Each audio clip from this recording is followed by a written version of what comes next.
Pastor PM ശൗമേലും India പെന്തിക്കോസ്ത് ദൈവസഭയും എന്ന എപ്പിസോഡിൻ്റെ രണ്ടാം ഭാഗത്തിലേക്ക് എല്ലാവർക്കും സ്വാഗതം.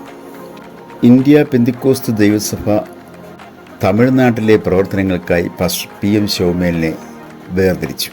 തെക്കൻ തിരുവിതാംകൂറിലുണ്ടായിരുന്ന തൻ്റെ 17 സഭകൾ, അക്കാലത്ത് കേരളം എന്ന് പറയുന്നത് കന്യാകുമാരി ജില്ലയോട് ചേർന്നതാണ്.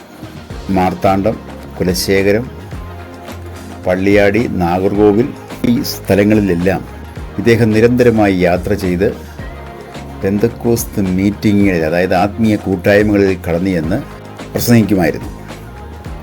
അങ്ങനെ പാസ്റ്റർ PM ശൗമേലിനായ പ്രദേശങ്ങളിലൊക്കെ ഒരുവിധം പരിചയവും ഉണ്ടായിരുന്ന ഒരു സമയത്താണ് അദ്ദേഹത്തെ നാസറേത്തിലുള്ള സിലോൺ പെന്തിക്കോസ്ത് മിഷൻകാർ ക്ഷണിക്കുന്നത്.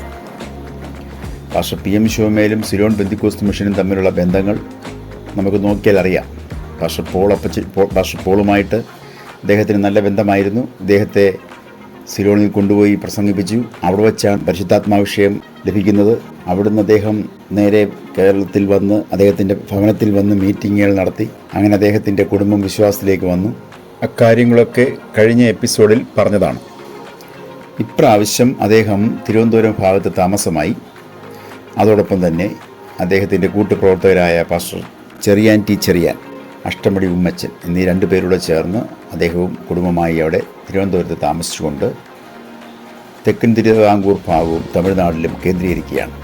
തൂത്തുക്കുടി ജില്ലയിലെ നാസറേത്തിലുള്ള ദി പെന്തക്കോസ്ത് മിഷൻ്റെ ക്ഷണപ്രകാരം പാസ്റ്റർ PM ശൗമേൽ നാസറേത്തിലേക്ക് ചെല്ലുകയാണ്. ഈ നാസറേത്തിനെ കുറിച്ച് പറയുമ്പോൾ അവിടെ നാസറേത്ത് എന്നാണ് ഉച്ചരിക്കുന്നത്, നസറേത്ത് എന്നല്ല. ഇത് തൂത്തുക്കുടി ജില്ലയിൽപ്പെട്ട ഒരു സ്ഥലമാണ് ഈ നസറേത്ത്. പെന്തിക്കോസ്ത് മിഷൻ്റെ വേല പോളപ്പച്ചൻ്റെ സാന്നിധ്യത്തിലാണ് അവിടെ തുടങ്ങിയത്. എങ്കിലും അവിടുത്തെ പെന്തിക്കോസ്ത് മിഷൻ അന്ന് ആരംഭ ദശയിലായിരുന്നു. പറയത്തക്ക വിശ്വാസികളോ ഒന്നും അധികമില്ല. ഇത് പെന്തിക്കോസ്ത് മിഷനും പാസ്റ്റർ PM ശൗമേലും തമ്മിൽ അന്ന് നല്ല സഹകരണ ബന്ധമുണ്ടായിരുന്നു. നാസറേത്തിനെ കുറിച്ച് എൻ്റെ ഒരു അനുഭവം പറയാം. 25 വർഷങ്ങൾക്ക് മുമ്പ് ഞാൻ തൂത്തുക്കുടി ജില്ലയിലെ നസറേത്ത് എന്ന സ്ഥലത്ത് പോകുവാനിടയായി. 3-4 പ്രാവശ്യം അടുപ്പിച്ച് പോകേണ്ടി വന്നു. സ്ഥലം തൂത്തുക്കുടിക്ക് സമീപമാണെങ്കിൽ കടൽ തീര സാമീപ്യമൊന്നും ആ പ്രദേശത്തില്ല. ഒരു ക്രിസ്മസ് രാത്രി ഡിസംബർ 22-നാണെന്നാണ് എൻ്റെ ഓർമ്മ. വൈകുന്നേരം ഒരു 7:30 നാസറേത്ത് എന്ന സ്ഥലത്തിരുന്നു. ഏതോ യൂറോപ്യൻ രാജ്യത്ത് നമ്മൾ നിൽക്കുന്ന ഒരു പ്രതീതിയാണ്. അലങ്കാര ദീപങ്ങളാൽ ഭവനങ്ങളെല്ലാം അലങ്കരിച്ചിരിക്കുന്നു. സ്വന്തക്കാരും ബന്ധുക്കാരും ഉൾപ്പെടെയുള്ള ദൂരദേശത്തുള്ളവരെല്ലാം ക്രിസ്മസ് ആഘോഷിക്കാൻ അവരുടെ ഭവനങ്ങളിൽ എത്തിയിരിക്കുന്നു. എവിടെ നോക്കിയാലും ഒരു ക്രിസ്ത്യൻ മയം. ബാർബർ ഷോപ്പിൻ്റെ മുൻപിലെ ബോർഡ് പോലും ബൈബിൾ വചനമൊക്കെ എഴുതിയിട്ടുള്ള ബോർഡായിരുന്നു. അവിടുത്തെ 99% പേരും ക്രിസ്ത്യാനികളാണ്. അതിൽ തന്നെ ഭൂരിഭാഗം പേരും CSIക്കാരാണ്. 2ാം സ്ഥാനം റോമൻ കത്തോലിക്കർക്കാണ്. 3ാം സ്ഥാനമാണ് പെന്തക്കോസ്ത് മിഷന് അല്ലെ പെന്തിക്കോസ്തുകാർക്കുള്ളത്. തമിഴ്നാട്ടിലെ പ്രവർത്തനങ്ങളെക്കുറിച്ച് പറയുമ്പോൾ നമ്മൾ ചിന്തിക്കേണ്ട ഒരു ഘടകമുണ്ട്. ഒന്ന്, യാത്രാ സൗകര്യം തന്നെയാണ് പ്രശ്നം. ഒരു ടൗൺ കഴിഞ്ഞാൽ അല്ലെ ഒരു പട്ടണം കഴിഞ്ഞാൽ കിലോമീറ്ററോളം 2 സൈഡിലും വിജനമായ മരുഭൂമി പോലെയുള്ള സ്ഥലങ്ങളാണ്. വാഹനങ്ങൾ വളരെ കുറവ്. ഇതിനിടയിലാണ് ഒരു സ്ഥലത്തു നിന്നും മറ്റൊരു സ്ഥലത്തേക്ക് നീണ്ട യാത്രകൾ. ഇക്കാലത്ത് തന്നെ മനം മടുപ്പിക്കുന്ന യാത്രകളാണ് ചില ഭാഗങ്ങളിൽ ചെല്ലുമ്പോൾ നമുക്ക് തോന്നുന്നത്. അപ്പോൾ അക്കാലത്ത് പാസ്റ്റർ PM ശൗമേൽ എന്ത് ത്യാഗമെടുത്തു. അദ്ദേഹത്തിൻ്റെ ആ കാഴ്ചപ്പാട്, ആ ദർശനം എത്ര വലുതായിരുന്നു. ഇത്രയും പ്രതിസന്ധികളെ തരണം ചെയ്ത് മുന്നേറുവാനുണ്ടായിരുന്ന അദ്ദേഹത്തിൻ്റെ ആ താല്പര്യം എത്ര വലുതായിരുന്നു എന്ന് നമുക്ക് ഊഹിക്കാൻ കഴിയും. യഥാർത്ഥത്തിൽ സത്യം പറഞ്ഞാൽ ഞാൻ അത്ഭുതപ്പെട്ടു പോയി. ഇങ്ങനൊരു സ്ഥലം ഇന്ത്യയിലുണ്ടോ? ആ സ്ഥലത്ത് ഞാൻ ചെല്ലുന്നതിന് എത്രയോ നാളുകൾക്ക് മുമ്പ് ഇവിടെ വന്ന് സുവിശേഷം അറിയിച്ച ഒരു വ്യക്തിയാണ് പാസ്റ്റർ PM ശൗമേൽ എന്നത് യഥാർത്ഥത്തിൽ എന്നെ അത്ഭുതപ്പെടുത്തി. ഇപ്പോൾ വാഹന സൗകര്യങ്ങളൊക്കെ ഉണ്ട്. അന്ന് തമിഴ്നാട്ടിലെ മരുഭൂമി പോലെ കിടക്കുന്ന ഈ സ്ഥലത്തൂടെ മൈലുകൾ താണ്ടി ഈ പ്രദേശത്തെത്തുക, ഈ നാസറത്ത് എന്ന പ്രദേശത്തെത്തുക, അവിടെ TPM വിളിച്ചു കൂട്ടിയ മീറ്റിങ്ങിൽ പ്രസംഗിക്കുക. അവിടെ പ്രസംഗിച്ച് ആദ്യത്തെ ദിവസത്തെ പ്രസംഗത്തിൽ തന്നെ ജനത്തിനിടയിൽ വിടുതലായി. രണ്ടാമത്തെ ദിവസം അതൊരു ഉണർവായി മാറി. നൂറുകണക്കിന് ആൾക്കാർ രോഗസൗഖ്യം ലഭിച്ചു. അതിലധികം പേര് പാവങ്ങളെ ഏറ്റുപറഞ്ഞു. നൂറുകണക്കിന് പേര് സ്നാനപ്പെട്ടു. അപ്പോൾ അന്ന് നാസറേത്ത് പോലെ ഒരു സ്ഥലത്ത് അത് വലിയ കോളിളക്കം സൃഷ്ടിച്ചു. കാരണം സംഘടിത മതശക്തിയായിരുന്ന അക്കാലത്തെ SPG മിഷൻ അവർ ഈ PM ഷോമേലിനെതിരെയും അവിടുത്തെ പെന്തിക്കോസ്ത് മൂവ്മെൻറ്റിനെതിരെയും എതിർപ്പ് ശക്തമാക്കി.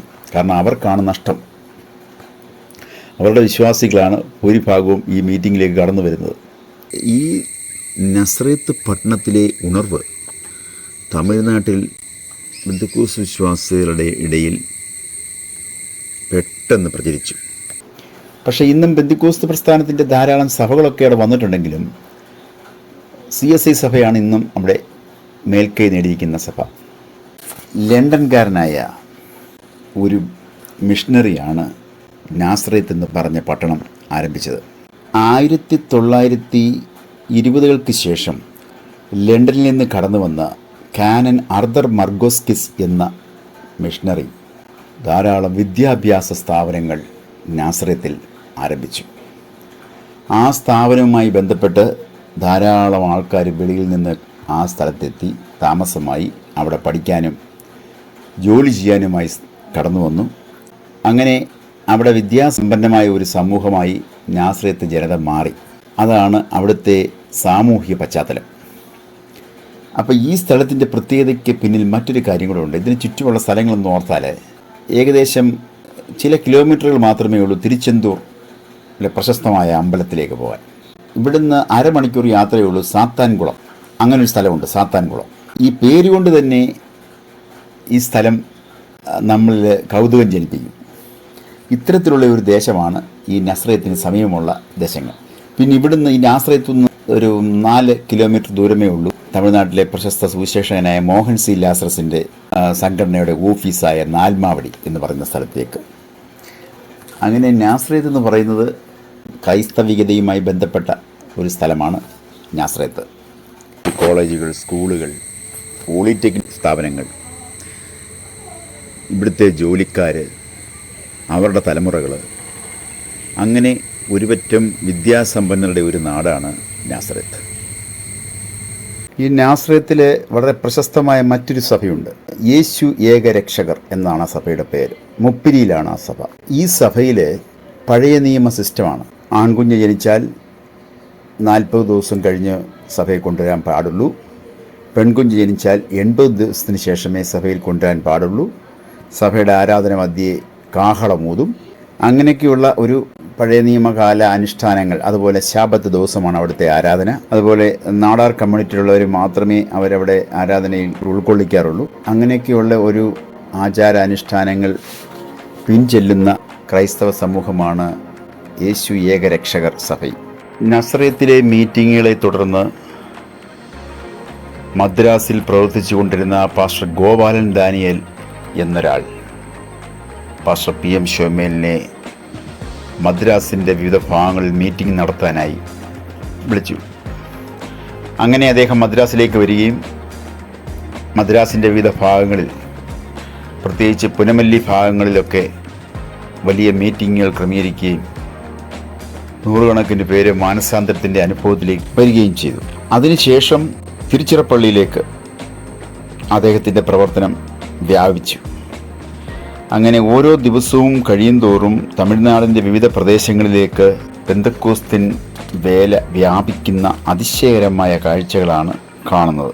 മദ്രാസിലെ പ്രവർത്തനത്തോടനുബന്ധിച്ച് ഏകദേശം 12 സുവിശേഷകന്മാർ പാസ്റ്റർ PM ഷോമേലുമായി ചേർന്ന് പ്രവർത്തിക്കാൻ തീരുമാനമെടുത്തു. അങ്ങനെ അദ്ദേഹത്തിൻ്റെ പ്രവർത്തനങ്ങൾ തമിഴ്നാടിൻ്റെ വിവിധ ഭാഗങ്ങളിൽ വ്യാപിക്കുന്നതായി നമുക്ക് കാണാൻ കഴിയും. പെന്തക്കോസ്ത് പ്രസ്ഥാനത്തിൻ്റെ ചരിത്ര സംബന്ധമായ കാര്യങ്ങൾ കൂടുതൽ അറിയുവാൻ ഈ ചാനൽ സബ്സ്ക്രൈബ് ചെയ്യുവാൻ ഞങ്ങൾ ഓർമ്മിപ്പിക്കുന്നു. സഹകരിക്കുന്ന എല്ലാവർക്കും പ്രത്യേകം നന്ദി അറിയിക്കുന്നു.